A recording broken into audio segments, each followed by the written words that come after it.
درویش کون ہے، فقیر کون ہے، اللہ کا بندے وہ یہ لوگ جو امر بالمعروف اور نہی عن المنکر پر کاربند ہے. بخدا میں دعوے کے ساتھ کہتا ہوں وہ سارا درویش ہے، وہ سارا پاک لوگ ہے، وہ سارا اللہ کی بندے ہیں. اللہ ان پر مہربان ہے. ان لوگوں کا قلب اللہ تعالیٰ کا قیام گاہ ہے. نعرے تکبیر، نعرے رسالت، نعرے سینے رسول. یعنی یہ کسی کو دیکھو نا، یہ غلط فہمی میں نہیں آنا ہے کہ درویش وہی ہوتا ہے جو بات کرے اس کو خدا رد نہ کرے. نہیں، اس طرح نہیں ہے. درویش وہی ہوتا ہے جو خدا کا حکم ہو اس پر عمل کرے. درویش وہی ہوتا ہے، مسلمان وہی ہوتا ہے، مومن وہی ہوتا ہے جو خدا کا حکم ہو اس کا خلاف ورزی نہ کرے.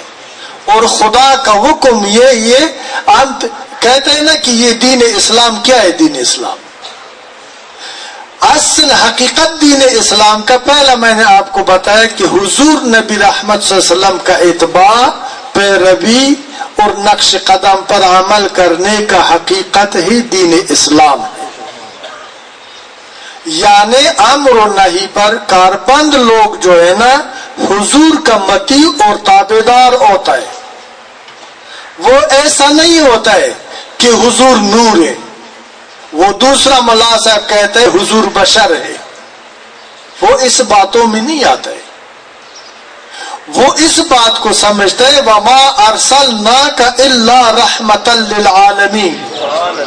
اللہ تعالیٰ فرماتا ہے کہ میں نے اپنے محبوب کو سارا عالمان کے لیے رحمت بنا کر بھیجا ہے. جو یہ حکم دیتا ہے اس پر عمل کرو، جو یہ حکم دیتا ہے جس کام کا اس کو کرو، اور جس سے روکتا ہے اس سے باز آ جاؤ. اس لیے کہ حشر کے دن جب اللہ تعالیٰ قضا فرماتا ہے، مصطفیٰ کریم شفیع بن جاتا ہے، تو ہم سے یہ سوال کبھی نہیں ہوگا کہ حضور کا معراج جسمانی ہے یا روحانی، حضور وفات پا گئی یا حضور زندہ ہے، حضور نور ہے یا بشر.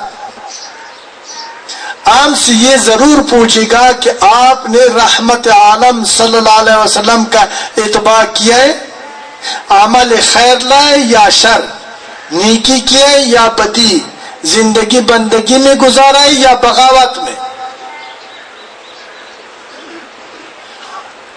تو اگر ہمیں نجات چاہیے، یہ ایک دوسرے پر کفر اور شرک اور گستاخ کا فتوے لگانا یہ مسلمان کی شان